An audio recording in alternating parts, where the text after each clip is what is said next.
Yes. Child! Ah! He's stinky.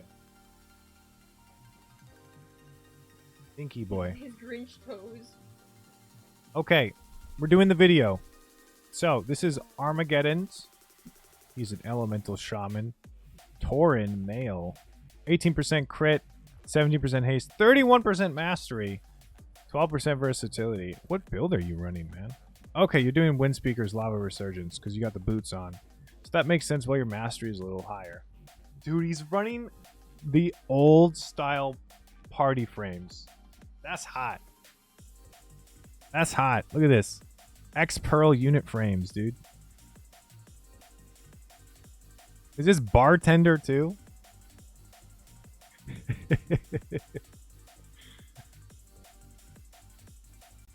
Uh-oh. They're death running. They have no choice now. They have to death run. Armageddon's in combat. They pulled the thing. Looks like they gotta kill it.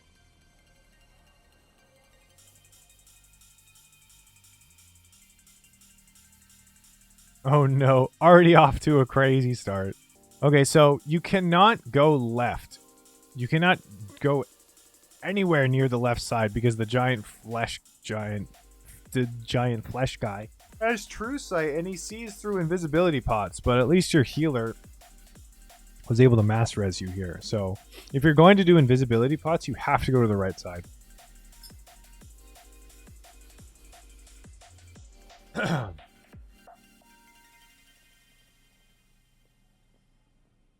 Alright, this is where I would have precasted Stormkeeper and put out a Flame Shock. Because you're wasting a little bit of time. And you put an Earthquake down, and then they all got moved out of it. It's okay, actually, they're all in it. They're all in there. It's a lot of Fire Mage damage. A lot. Oh, this is on Sanguine Week. Ooh, all that Fire Mage damage got wasted. And you know what caused that? That's people not holding their load until everything's grouped up. And that's always going to cause problems. It's always going to cause problems with Sanguine.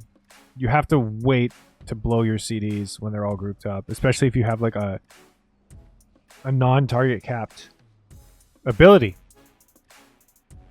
Yeah, the Vortex didn't help either. Like a lot of them got full healed. Okay, in this situation, I actually wouldn't be hard casting Lava Burst at all. Like, you need to be doing AoE damage, possibly target swapping to prior damage like certain targets.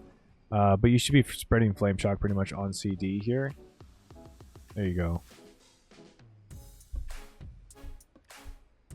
Like, it's less optimal to...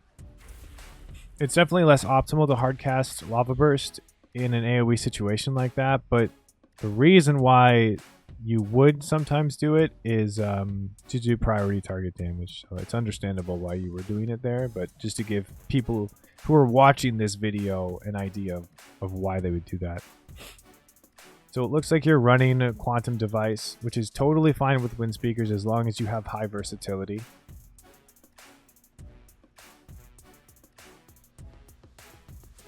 Quantum Device for Ellie Shaman is a little tricky because unless you roll verse, it's not as impactful. Like, if you roll verse on it, it's an insane amount of damage. Like, it's so stupid. It's like 12% damage. Look at all you guys with your KSM mounts. Damn.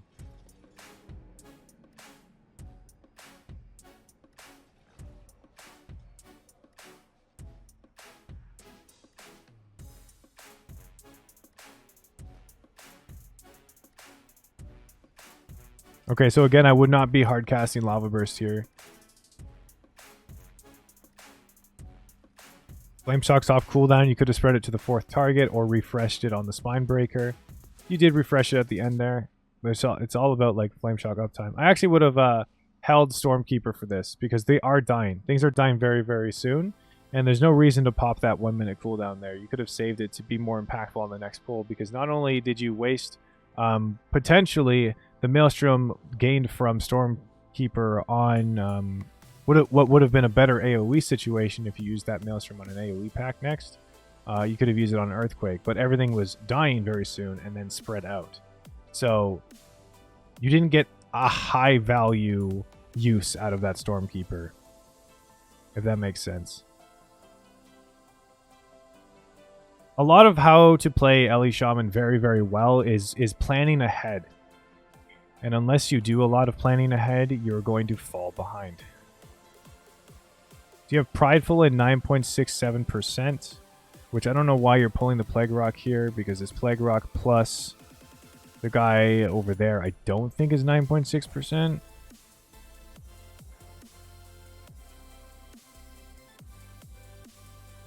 So I don't know what your Prideful timing is. So I don't know why you guys are moving back this way. It's kind of weird. Yeah, you guys definitely missed a pack. To have Prideful on the boss here, you have to pull some of the... What are they called? The guys that wear the canisters on their backs. I forget. Anyway, you have to pay... you have to pull some of them. Yeah, the Plague Borers, thank you. So you have to pull usually the 2 Plague Borers. I would CC 1 Plague Borer because you have a pack down there of just 2 Plague Borers. So you CC 1, then you pull the other Plague Borer into the Spinebreaker pack with all of the Spike Claws. And you just kill the Plague Borer, it explodes on the pack, and it literally kills it for you. Like Plaguefall is such a route oriented dungeon. Like the way that you impact and reduce the amount of time on the dungeon is by utilizing the Plague Borers properly, because they can take 4, 5, 6 minutes off your route if you actually use them correctly. It saves a lot of time. Depending on how efficiently you pull with the Plague Borers. And how efficiently you use the mini-boss that summons Plague Borers. So here's your Prideful.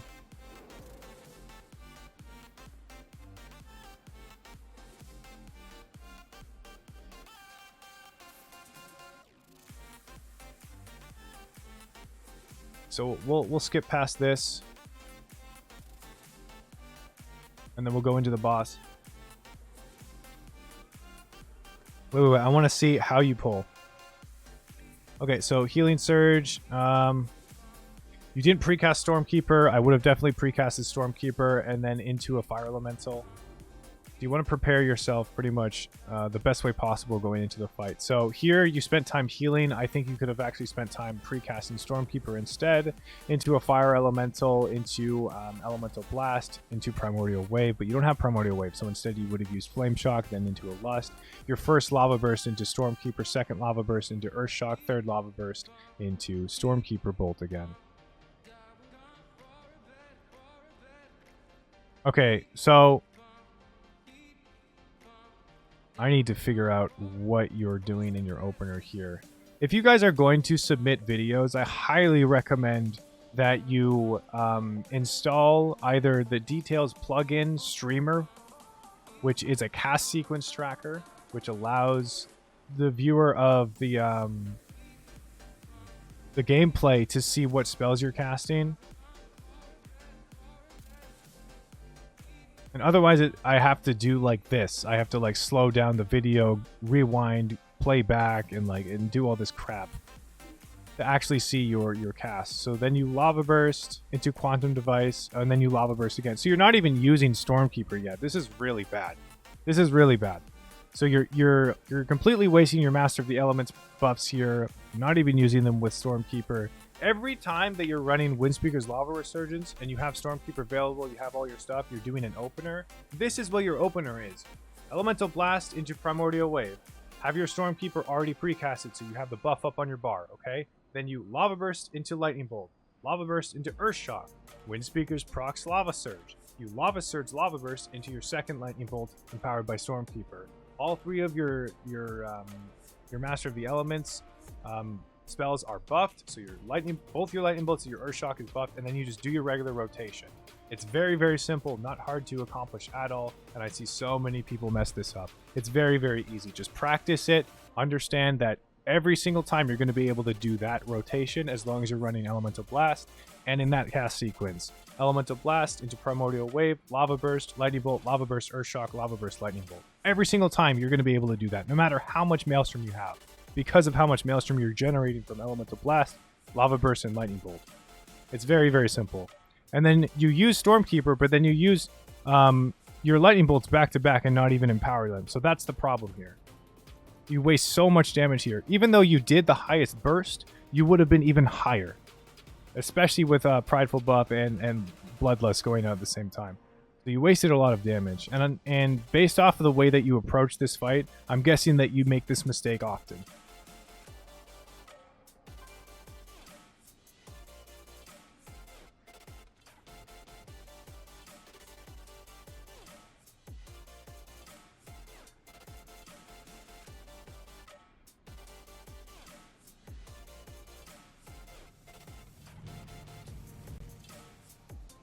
Okay, off to the next pull.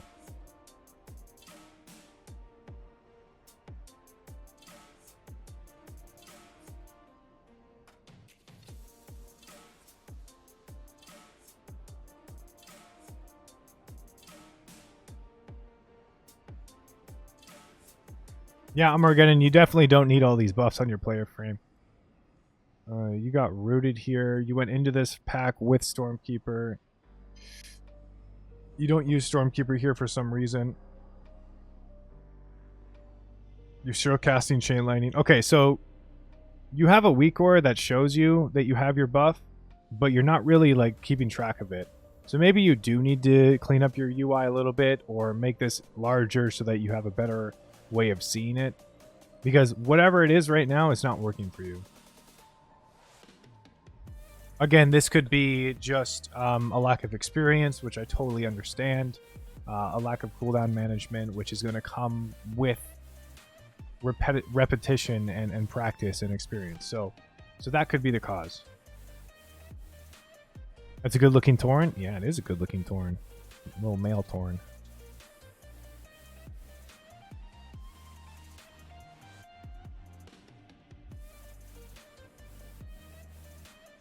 Are you running Emini or are you running Bonesmith? I haven't seen the buff. You're running Emini. Okay. That's okay. That's a good execute on that guy before he got healed. So here's a quick thing. You can Fleshcraft here. This is actually where I would have used Fleshcraft because the red globules give you a haste buff. So you might not have known that, actually. But if you Fleshcraft one of these red globules, it's a huge 15% increased haste buff for 2 minutes to you and your ally. To you and your allies that are like within 10 yards of you. So it's a really big haste buff. I would have picked that up next time. Yeah, definitely pick up that haste buff next time.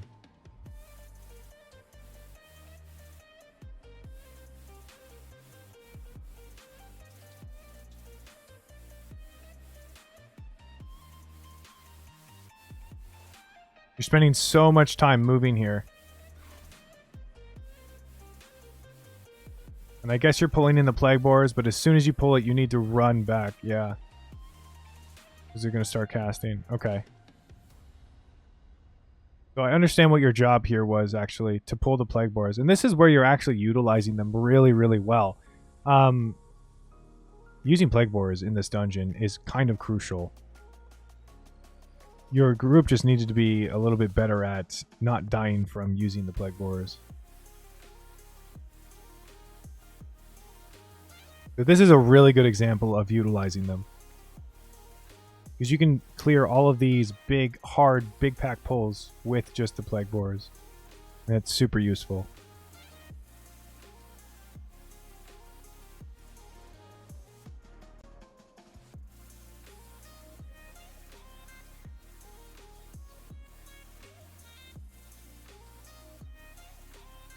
The Plague Borer starts casting. Alright, that was really good kiting. That was really good kiting. You're doing your job perfectly here. This is awesome use of this. Unfortunate, I don't know why, but sometimes the plague boars, even though they explode, they sometimes get affected by what is called, what is it called? It's like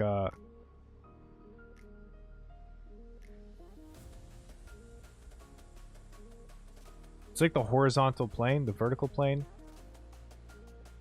Like when some mobs are higher altitude than the other, sometimes they don't get affected by area of effect abilities. Yeah, the vertical plane. So sometimes that happens. X-axis, yeah, it's like X-axis, vertical plane, up and down.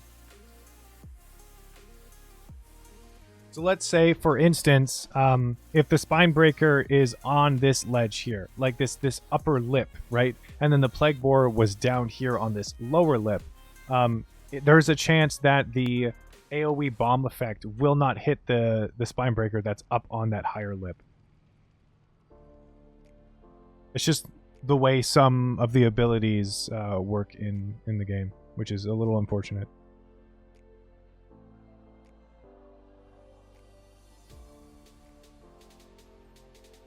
That was a really good knockback. You were able to get one of them hit by it. And you can actually use Plague Wars on Pridefuls too. So let's see if you guys get to using these Plague Boars in here. Yes, yes, you are doing it. But you did pull the slime, which is a little unfortunate. So that slime is going to be trucking whoever is not in melee. Slime spits. So your druid goes down here. You guys are going to need another plague boar to make this a little cleaner. But at least the plague boar buff or debuff is still on that Prideful, so that's okay. You got Earth Elemental in there. He's helping tank the plague boar, so the tank itself is not taking too much damage. This part of the dungeon, it's not about dealing damage. It's not. Doing this part of the dungeon properly means that you're actually executing the plague boar mechanics properly. Your damage literally does not matter in this dungeon on trash, because plague boars is the best way, the most efficient way to actually clear trash in this dungeon. So the reason why Armageddon is actually using the Windspeaker's Lava Resurgence legendary in this dungeon is because he's prioritizing boss damage and priority add damage, because that is technically the priority when you're doing these kinds of routing. So you spawn the slime tentacle there. I don't know if that's a mistake or not. I don't know why you would go over here. Yeah, it's kind of like there was no real reason to go over there. I guess it looked cool. Yeah, that's bad. That's actually a huge mistake, because not only did you guys wipe there, but now you have to use an invis pod to get back, like, because of the skip that you did. Like, damn. Yeah, that's a really bad mistake.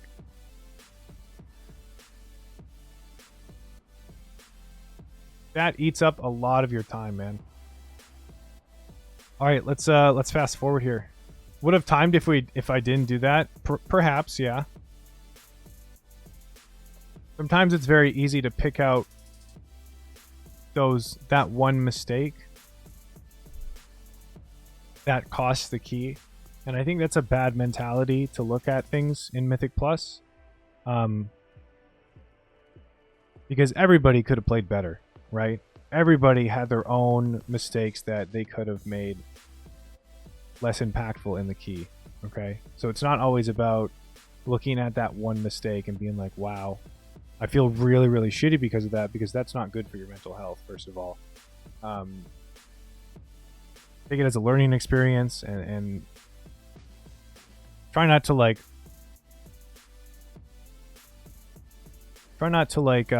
just look at one instance in dungeons and say, like, that's the reason we didn't time the key, right? Because then it makes the person that unfortunately either made that mistake or had a big part in making that mistake, it's not the best feeling. You know, you feel like you let everybody down, right? But a better way of looking at it is just like, how could we have improved it?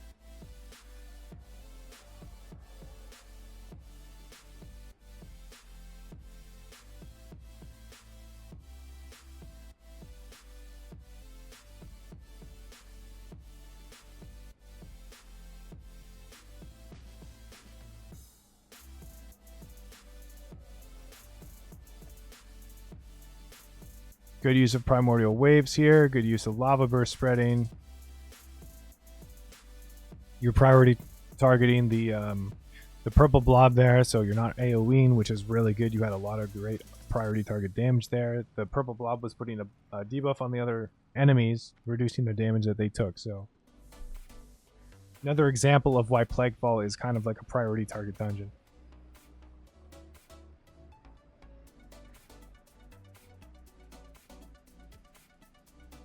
All right, let's skip ahead here. You actually did use Fleshcraft here. So you got the haste buff and the damage reduction buff, which is really, really good.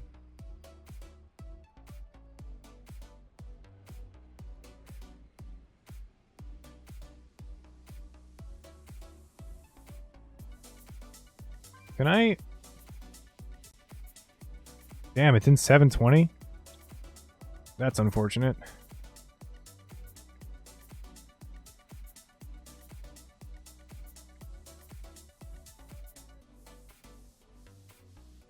Okay, you should not be chain lightning on 2 targets. We don't chain lightning on 2 targets until 9.05. So if you're doing that now, it's actually a slight damage loss to chain lightning on 2 targets at the moment. But in 9.05, it'll be a damage increase. I could have fast forwarded to here for the boss. So he's on the next platform. He's going to be over.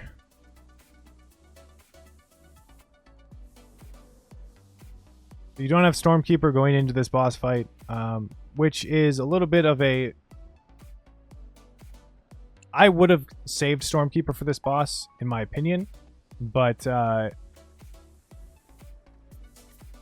I mean, you used it on the Prideful. You had the haste buff available for your group members anyway, so you really didn't need to use Stormkeeper on the Prideful. I would have saved it going into the boss fight. But you did Bloodlust off the pole, and the only thing that's wrong with Bloodlusting off the pole is that you push too quickly into the second platform, and sometimes that also means that you'll push too quickly into the third platform, which is what he's doing right now. So if the timing didn't work out in your favor, you would have actually had way too many of these bomb slimes up. The plague bombs, which would have been a bad thing. But you guys have enough boss damage to kind of like blow through him, which is okay, and you had enough damage and priority damage on the plague bomb. I would definitely be saving Stormkeeper for the next pull. If you guys are going to be pulling the middle, the island there, where there's a lot of mobs on it, Stormkeeper would have been a lot more utilized there. And it looks like you guys are prepping to go over to that middle island, so I would have used it there instead.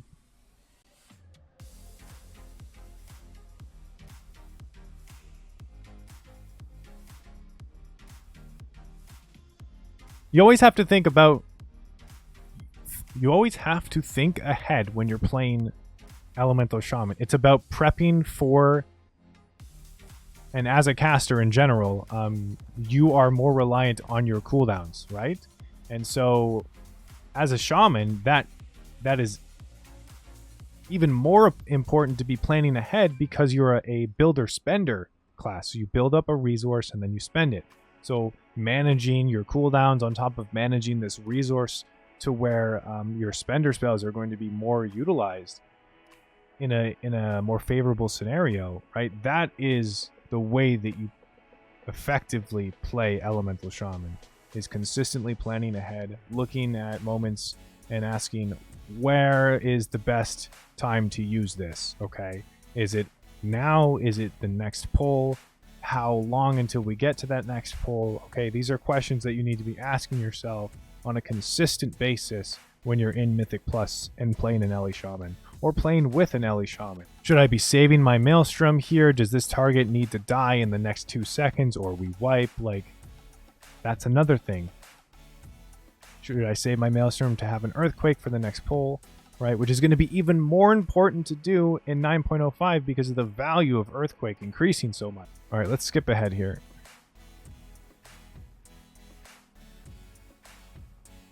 So you decide to save Stormkeeper for not this, which is fine because those ads die so quickly. Okay, so hopefully you decide to save Stormkeeper here for the next pull.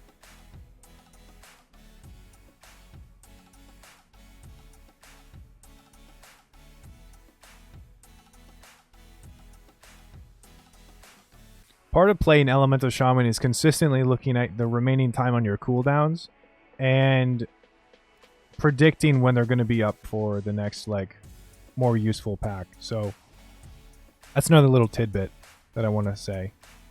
So we have Primordial Wave that you just refreshed on a target that already had Flame Shock on. So what you needed to do here was manage your Flame Shocks a little better before you used that Primordial Wave. You had Flame Shock off cooldown, and you could have Flame Shocked the target that didn't have Flame Shock, use Primordial Wave on the target that was having Flame Shock count down, or like was going to be dropping soon. So, or vice versa. You could have swapped those around in any order, but the problem that you had here is when you Lava Bursted, the Primordial Wave Lava Burst only went to 2 targets because you didn't manage your Flame Shocks properly.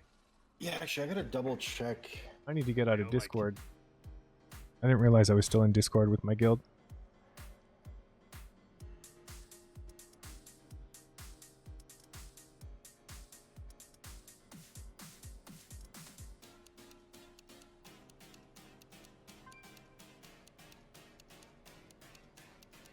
You're a Tauren, so you can use War Stomp to get rid of those Defender of Many Eyes' bulwarks, which I do quite often sometimes because it's such a quick responding stun. It's like a 0.8 second cast. Actually, how long of a cast is it? No, it's 0.5 second cast. Okay, so you could have Stormkeepered here. You have 4.5% remaining on cooldown for Prideful. What happened here? So let's refresh. Let's go. Let's watch this back. Pre-casting Stormkeeper before the pull is a little bit better because you don't have to cast it during combat.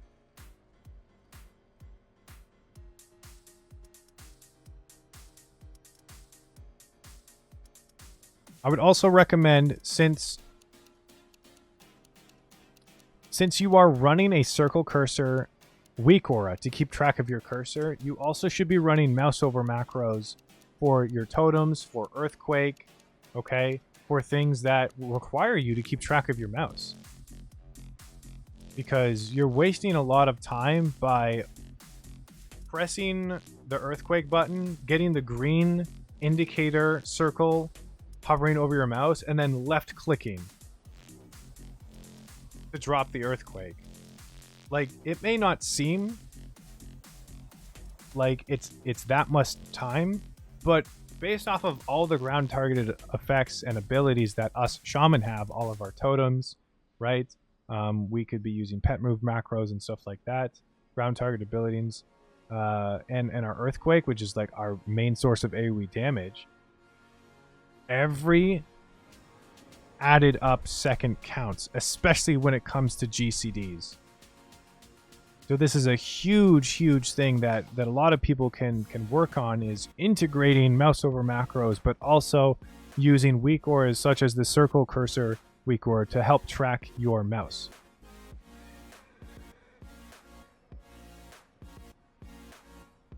Because it completely takes out that time increase of pressing the ability and then clicking where you want to place it on the ground, because your mouse is already in the spot where you want it to be to place that spell. So work on that, guys. Again, pre-casting Stormkeeper, you definitely need to be doing this a lot more. You're wasting damage here. So as I said before on the first boss, you're not pre-casting Stormkeeper, you're using Lava Burst back to back, you're wasting your Master of the Elements buff. You should be pre-casting Stormkeeper into the Elemental Blast, Primordial Wave, Lava Burst, Lightning Bolt, Lava Burst, Earthshock, Lava Burst, Lightning Bolt.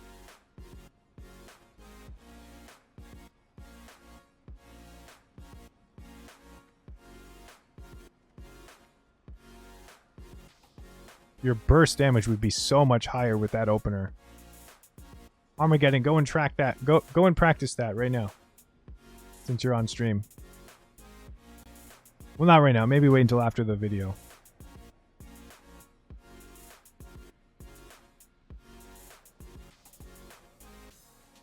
Never use Stormkeeper Lightning Bolts back to back ever again if you're running Moat.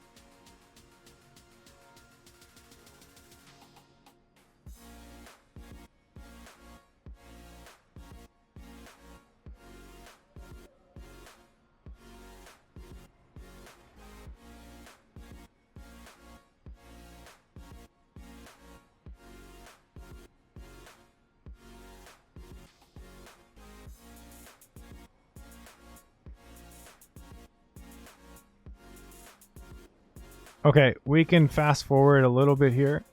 This is a easy 2-target pull. You don't really need to think too hard about this. Just spread flame shocks, maintain your maelstrom generation, earth shock if you're running the wind speakers. You guys are actually doing a really smart thing here, which is pulling from the back. Which means you don't get in combat with these guys here, and the tank buster adds that the mini boss spawns. I think this is a really good way of doing this dungeon. What you can also do is have somebody, either a rogue or a hunter, tricks the 2 side packs onto the tank, and then they will kind of like in a V formation move towards the center mini boss pack, and then on non-sanguine weeks, it's pretty easy to just like group them all up and then AoE everything down.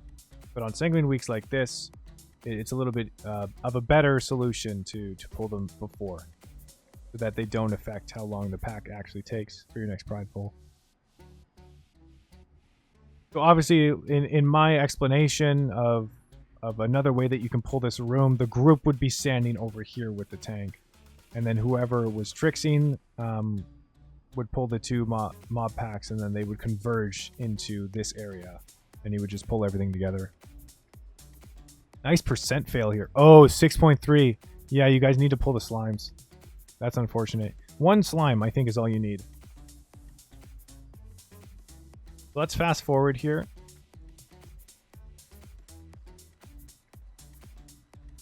Yeah, you just need 1 slime, and you pulled 2.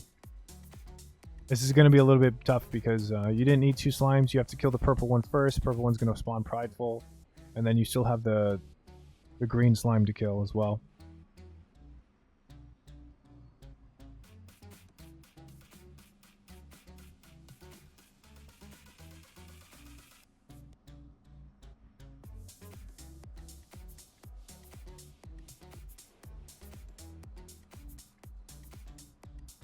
Oh, what? Never mind. My count was off. I totally thought that purple was going to spawn a slime. Or spawn the Prideful. I was just under by 0.5%. Okay. Never mind then. Fuck my drag. Alright, this is Prideful. We're gonna zoom things up over here.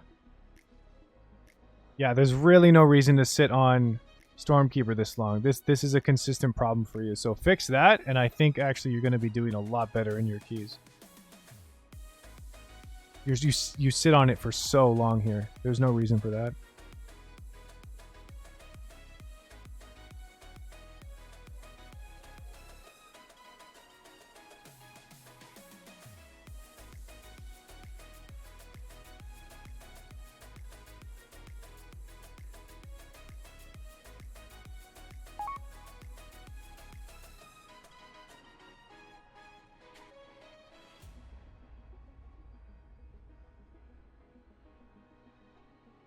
Are you still sitting on it? Yeah, you are. Oh, now you're going to use it. Okay. Yeah, weird Stormkeeper timings.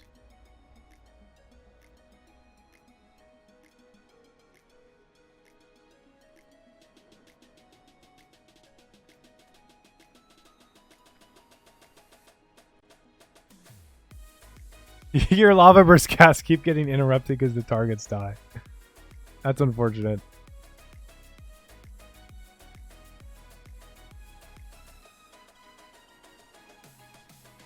Oh, please tell me you guys don't wipe.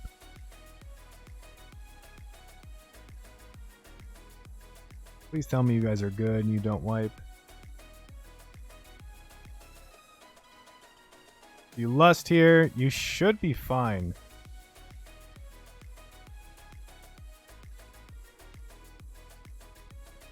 You're using this healing stream totem. That's nice. That's a good job. Okay, you got Stormkeeper back up again.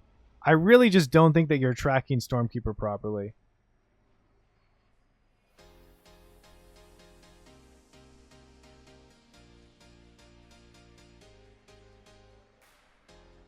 I think that's something that you can definitely work on.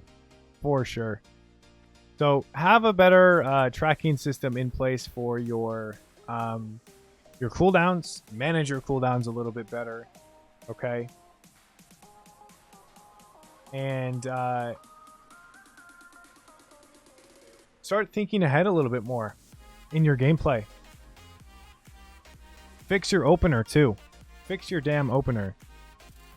It's rough to see that. You're wasting so much time and damage.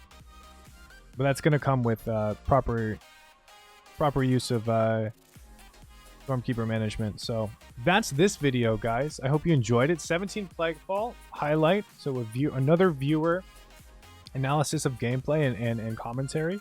If you like this kind of stuff, this kind of gameplay footage or like video stuff, definitely let me know in the comment section down below. Like the video if you like it. Subscribe for more Elemental Shaman content and Shadowlands content in the future. If you guys want to support what I'm doing, you can check out my Patreon page. Come over to my live stream at twitch.tv/Barokoshama as well. And join my Discord community where we have so much amazing people and it's growing every day. The community that we're putting together is really, really awesome. So all this kind of stuff will be linked in the description of the video down below. Also check out my social medias, Twitter and Instagram. That's all down below as well. Anyway, yeah, that's pretty much the end of the video. Thank you guys so much for watching. Until next time, keep calm and Maelstrom on. Bye-bye.